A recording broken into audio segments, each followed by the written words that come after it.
Hello friends and welcome back to my channel. So this is just a quick explanation of what happened with Leo's reading. It was a very long reading, and afterwards I did feel like I was channeling the book I was reading. So I thought, do you know what? That's not really fair on Leo to make them sit through all that if it's just channeling whatever I'm reading. So basically, Leo, I want to give you a bit of an overview just in case you find it helpful in any sort of way. So I was really getting this thing through about possibly people trying to antagonize you, and it's like, remember who you are. Remember you are the lion. Remember you're the king, right? You're the emperor. You're the goat. You're the empress, right? So it's like, remember who you are. Remember how hard you worked to get to where you are. So if people are trying to knock you down, if people are trying to antagonize you or just making like nasty comments, just look right through them. So they like, their opinion is nothing to you. So yeah, just look right through them and walk away, and use, if you do feel any annoyance, put it to something good. So put it into it was actually coming through, like, if you're feeling all that testosterone building up, go and like have a good time with someone, like put it to good use. So it's talking about taking your emotions, having a lot of self-control. Now, you are the King of Wands in the tarot. So the King of Wands is, they've got so much self-control. So they are not ruled by their anger, that, they rule their anger. Does that make any sense? So it's like, if you think about the Knight of Wands, the Knight of Wands is really impulsive. They go rushing in. They, jump into bed with people. They, they get angry when they're angry. It's like they're very expressive. But the queens and the kings of each suit kind of have a lot more control over themselves, and they're more mature. So it's knowing how to hold back, and it's knowing how not to respond. So it was really coming through like that, because I think that the second you do respond, it lowers you, right? It's like you're there on your throne being Leo, and the second you respond to somebody who's like throwing stones, it's like you step down to their level, you step off your throne. So just, you're above it, right? You are above it. Yeah, just go and focus on something else. I know that's hard to do, but that's part of maturing, isn't it? Learning how to do that. So whatever technique you need to do, like take deep breaths. I did get this thing about having a supportive friend. So the way it came through in meditation was like somebody stepping in front of you and kind of even like holding the sides of your face very gently, and like looking into your eyes and saying, don't respond, like, you're awesome, remember who you are, look at me. It was coming through, look at me, look into my eyes. So there was this thing about eyes. It sounds like a bit hypnotist. I don't know if some of you are doing like Paul McKenna or something, but it's like, look into my eyes, and it's like making that human connection, right? Looking into, like, when if you've ever had it where you're like really angry and you kind of get in your own head, and it's like as soon as somebody makes you look into their eyes, it's like there's a connection there and a refocus. So it was like, look into my eyes, make that connection, and then it's like, right, like, talking Leo up, right, saying like, Leo, you're better than that and all that kind of stuff. And then it's like, right, look at them, smile, and then look right through them as though they're not there. And I had this thing about them, the antagonist just poofing into nothing. It's like they didn't exist anymore. It's like, I don't know if just what you focus on gets bigger. So if you don't focus on them, they will not be able to affect you as much anymore. It was coming through that song by Radiohead, Your Opinion, which is of no consequence at all. So yeah, Leo, you are the lion, you roar, you rock, you're the king, you're the queen, you're the goat, you're the emperor, you're the empress. Like, don't let anyone knock you off your game. And don't give them any mind, right? They're below you, they're beneath you, they're nothing to you. So what else was coming through? So this connection with this person, you could actually have somebody who has matured with you. So I feel like this is somebody that you've probably known for a very long time. If you haven't known them for a long time, it's like that instant connection because you recognize something in each other. So for example, it could be if you you've known this person since you were a teenager, where you were both kind of out of control. You'd get angry, you'd throw a punch, that kind of thing, where it's like you both had, I don't know, a temper problem, or some kind of lack of self-control in some area, like teenagers do, right? I'm not calling you out and saying you're a rubbish person. I'm saying we are all on this earth to have growth. But it's something similar. So it's you and this person having something similar, or going through something similar, where you were dealing with people who are like, throwing stones. And it's like seeing the progress in each other, seeing how each of you have both matured, and seeing how you have overcome those triggers. And it's like, because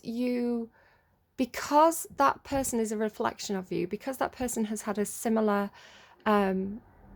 maturing process where they really gained control of the temper and things like this, it's like they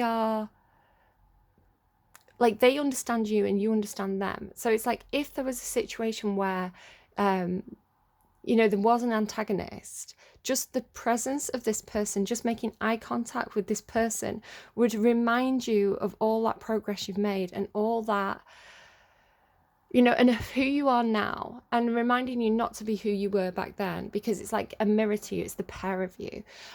So that's kind of one of the messages that came through. There's another theme to your reading when I started to pull cards about feeling quite, not necessarily feeling lonely at first. At first it came through as being alone. So being alone and being really good. So, I don't need anyone. I'm not codependent. I have independence. I'm relatively comfortable where I am. But you had this sensation of looking out of the window. So I was wondering perhaps if anyone was kind of stuck at home for some reason, maybe maybe like immune compromised, or like a broken leg, or something where they were stuck at home, and like looking out of the window. And the window could mean different things. The window could also be like the screen, seeing photos of your friends out having fun, or being on social media and seeing other people out doing things and being frustrated because you're like stuck indoors. It could also be something about symbolic, like your soul being in your mortal body, and your windows being like the eyes to your soul, like, and wanting to, I don't know, astrally project or something like that. But I'll move aside from that. So I had this feeling though of like wanting to be with somebody, or wanting to spend time with somebody, but not being able to go to where they were. So having to kind of like, it was coming through as like lassoing the star and pulling it to you, a bit like that old movie where he like says, I'll lasso the moon. So it's like wanting to express your feelings. So perhaps really liking someone and being like, would you come over? I can't come to you right now. Or wanting companionship. But there was also this message at the end of your reading, because you got the orphaned card. So the orphaned card is like trying to fit in where you no longer fit in. So there was this sense as well in your reading of like, because it could be talking about your home in terms of the place where you live, right? The community that you live in. So it could be something to do with you being in the spotlight in some way, or being a bit of a celebrity, or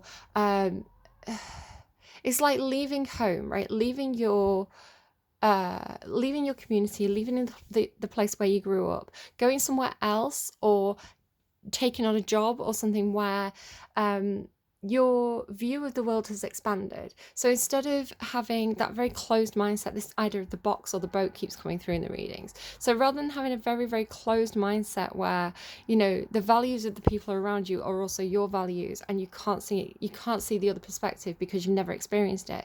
It's like going to a different place. So for some of you, it could literally be like going to a different country. So the example that came through in the reading was like, perhaps you grew up in a city like London or New York, and it's like all about the hustle, right? It's like everybody's competitive, everyone has to work hard, everyone's out for themselves. You've got to put in those 40-hour weeks, otherwise, you know, you're gonna not earn enough money, and all these kind of, like, you know, like hustle culture. And then going on vacation for a month in Spain and recognizing that, oh my God, what, they have a siesta, like they go to sleep in the afternoon, like, and experiencing that more laid back way of life, and realizing that you don't have to live the way that you've been living. So it doesn't have to be that specific example, but it's something like that, where you've been in an environment and you've gone and experienced another different environment, so you've grown, you've expanded, and it was coming through the like a example of like a jigsaw puzzle, right? So it's almost like a jigsaw puzzle, but the puzzle's made of sponge, and then your piece has been taken out of that constrictive environment, put into a different environment where you've absorbed more information or more perspectives on different ways of living and different ways of being, and you've come back to your original place, and you no longer fit anymore, right? You're too big for the space that's been carved out for you. So this idea of like, it came through visually for me through like a channeled example of the movie Overboard, which is interesting to me because there's been a lot of stuff about boats and oceans in the past few days. Excuse me a second. Sorry, my child is behind me getting ready for school. It's 11:11 on the timestamp, by the way. Yeah, so the movie, an old movie, I think it was made in like the 80s or something, or maybe early 90s, called Overboard, and it's a Goldie Hawn movie. So some of you are like, who? young kids are like, who? But it's a really fun movie. Who?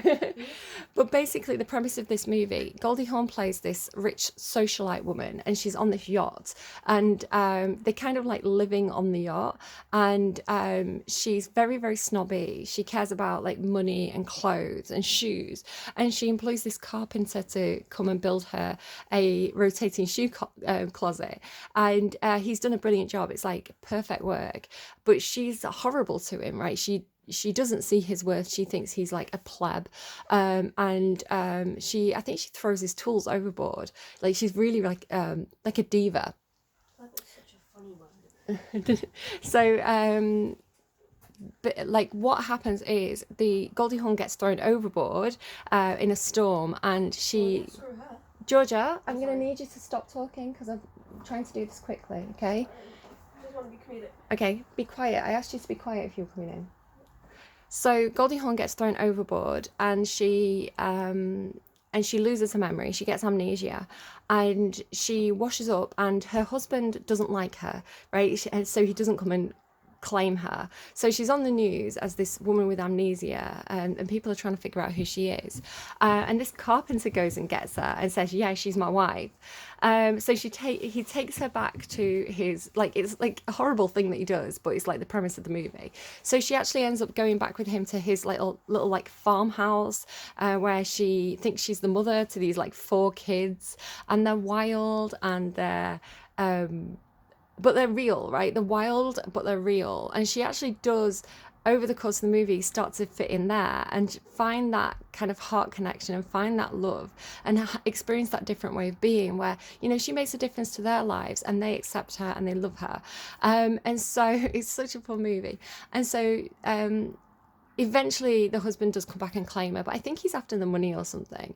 And she kind of starts to remember who she is. So she goes back on that yacht, but she's had this whole different experience. So she's no longer the person that she was when she was originally on that boat. She's grown, right? So she doesn't fit in there anymore, and she's not happy there.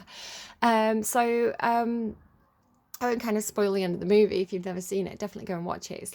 It's definitely one of my top 100 movies. Like, it's a good movie. But that's kind of the example that they gave for me. Like, you feel a bit stuck somewhere where you've had some different experiences and you've outgrown the situation. So this orphaned card came through for you, which was kind of like this ugly duckling thing. Let me just see if I can find it. I should have prepared. Here we go. So, you know, the story of the ugly duckling is that they're a swan, right? They're a baby swan and they're kind of brown. And so they're trying to fit in with all these like cute little ducklings. And like the ducklings are like, oh, you're gross. Like, why are you so big and ugly and awkward and weird looking? And so the ugly duckling feels like really abandoned and like they don't fit in, right? But they're bigger than that. There's something better. They're a swan. So eventually they turn into a swan and see the reflection and they're like, oh my God, I'm fucking fantastic. And my daughter's no longer in the room. You know, and, you know, realizing who they are. So I want to say, Leo, you need to realize who you are, right? Remember that you're the lion. Remember you're bigger than the small minds of the people who are trying to knock you down. And you've got a different destiny that's waiting for you, I want to say. So let me read this card to you, if I can find the actual book. So this came through as your advice. So again, shorter version of the reading, just because I do feel like I waffle too much, and this is a much more abbreviated version of that reading. So do forgive me for not giving you the full reading on camera, but I feel like this is better for you. So a sense of loss and identity crisis, recognizing that you don't fit in, the need to belong, uncertainty about your place. So this is like the oracle message, which is the general message. We were all meant to have connections with other people, within our families, society, and the larger culture. No man is an island, and it's important to recognize that being a part of rather than separate from is essential for your well-being. So don't isolate yourself. And that was what came through in the cards, this sense of you being very alone, right? You being alone in that house looking out of the window. And the reading was moving towards partnership. So if you have an idea of the people that you do resonate with, it may be time to start drawing people in to have that kind of companionship or partnership. The issue at hand is the need to find where you fit. Be true to your core truths and values. Perhaps you no longer identify with a group or community the way that you did before, and you need to find a new situation. You may be feeling a deep sense of loss or confusion. Address the need for belonging, and you know that you will find your place with others of like mind and spirits. It's okay to let go of the pressure to fit in. Not everyone will understand you, and it's time to move on, right? If you're being authentic, this is the thing, if you're wearing a mask to try and please the people around you, they're not authentically your friends, right? They're not really meant to be in your life because you're holding up a barrier.